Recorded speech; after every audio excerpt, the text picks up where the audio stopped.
Hi guys and welcome to the Batch Lady channel. I am Suzanne Mulholland, aka the Batch Lady, and today I am talking about Dauphinoise potatoes, and I am going to show you in a couple of minutes how easy it is to make. People always think they're very tricky to make, and they are not. They take 2 minutes and they're freezable. So here goes. Just quickly to introduce this channel. On the Batch Lady channel I show you how to make some fast, simple, homemade freezable foods that you can make in advance and get in your freezer, and that's exactly what I'm doing today. So I am having 20 people for supper in 2 weeks, so this is the start of me getting ready for this supper party, is to get these in the freezer, and it's very simple to do. So what we're going to use is we are going to use 8 potatoes, Mars Piper potatoes. Now I'm not going to give you all the exact quantities because I'm never very good at doing that on camera, but remember my website www.thebatchlady.com, where you can get all the free printable download PDFs. They're all available for you on that channel. So, on that website. So we have 8 potatoes that have been sliced. I have got here a Kenwood, one of these chopper things. So I've just blitzed it along the top of this. If you don't have one of these, don't panic. You could use, I used to use, you know, one of those old-fashioned slicers that you jam the potato in and you slice. They're very good. The main thing you have to do, even if you end up doing it by hand, is to try to do it the same size so that they all roughly work out exactly the same size, because that means they're going to cook at the same time, which is what you want. So we have got 8 potatoes, we've got some milk, we've got 600 grams of of double cream, and we have got some chopped garlic, rosemary, salt and pepper, and some Gruyere cheese, which I have just grated. Okay, so very simply, what you're going to do is you're going to start with your tub. Now, a long time ago, I used to do this, and I can't remember whose recipe it was, but I've changed it nowadays because it used to ask for 450 mils of cream. Well, you can buy a 300 size tub, or you can buy a 600, and I'm not wasting it. So I have now changed it, slightly changed the quantities, and it works absolutely perfectly. So put your cream in, put your 400 mils of milk in to one pot. I'm going to put salt and pepper, quite a lot of salt and pepper, because actually we're making, I don't know if you can see this tray, we're making a huge tray full.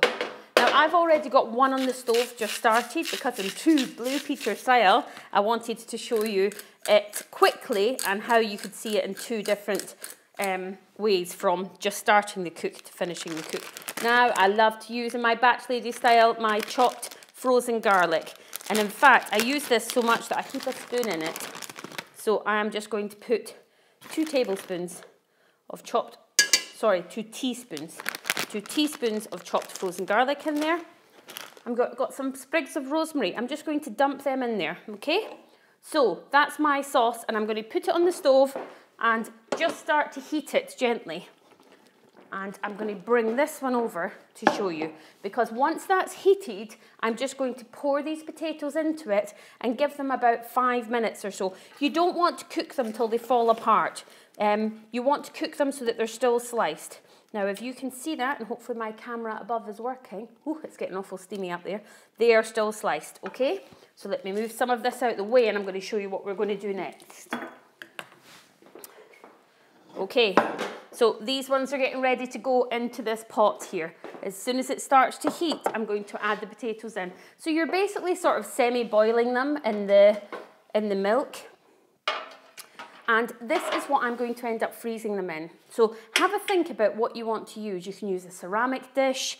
You could use something that you put straight onto the table. I'm going to freeze them in this tray for a reason, because I've got a little circular sort of cutter like you'd use for scones, and I'm going to serve this at a fancy supper party. So once it comes out the freezer, I'm going to put it back in the oven to give it an extra blast, just to heat it up, and then I'm going to actually cut out circles, and it's going to go in the middle of my plate with the beef on the top and a sauce around the edge. So it's going to look very fancy. But if you wanted to serve this for a Sunday lunch, then you could do it on a huge big sort of ceramic dish and just put the dish out, and everybody helps themselves. So it's all different ways of doing it. But because this is a fancy supper party, I'm going to do this. So all you want to do is pour your potatoes, and don't worry, people think you have to fancy layer these and everything. You do not. Don't worry about it. Okay, just move this out the way. Now, what you want to do is just They're very hot, but sort of pull the sprigs back out of some of the sprigs have sort of fallen apart, but that's okay. Just want to pull a few out. I don't want it to be too full of rosemary. So if the sprigs stay together, you can just pull them out just now. Okay? Now, you don't need to layer it. Years ago, I used to layer each potato. You don't need to do that. That is going to cook perfectly. Okay? And what you're going to do now is you're going to take your Gruyere cheese and you're going to sprinkle it along the top. Now, I have made this before with no Gruyere and it works perfectly. So anybody that doesn't like hot cheese or particularly doesn't like Gruyere, you can change the cheese. But I have a French friend who doesn't like any hot cheese. So I never put it on and it tastes delicious. So if you're watching your calories or you don't want to add the cheese, don't worry about it. You don't have to. Now that is very quick Dauphinoise potatoes. These are going to go in the oven now for about 30 minutes. About 20 to 25, 30 minutes. I'm going to keep an eye on them. Basically, I don't want them cooked till they're completely brown. I just want them cooked enough that I can then let them go cold and put them in the freezer. You could put them in the freezer like this, but it never seems to work with me for some reason. I think it's much better to do all the cooking in advance. When I come out, I let them defrost, and once they're defrosted, I just put them back in my or the oven just till they're hot enough, and then I'm good to cut them out and go with that. So I'm just going to put these in the aga just now. Ooh, they're hot.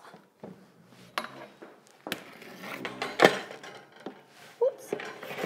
And the great thing is, this is 2 dishes worth that I'm doing. So this one is now hot and is ready for the potatoes. So I'm just going to add my potatoes into this one.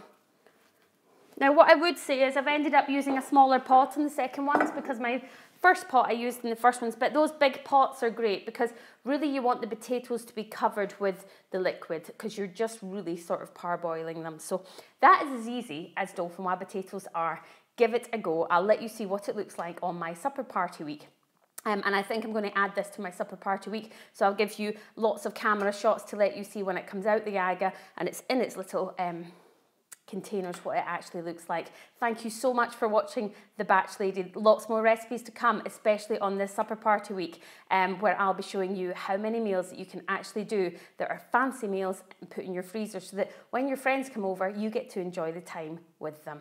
So if you want any recipes, www.thebatchlady.com. Please subscribe below, give me a big thumbs up and leave me a comment. I would love to hear from you guys. Thanks for watching.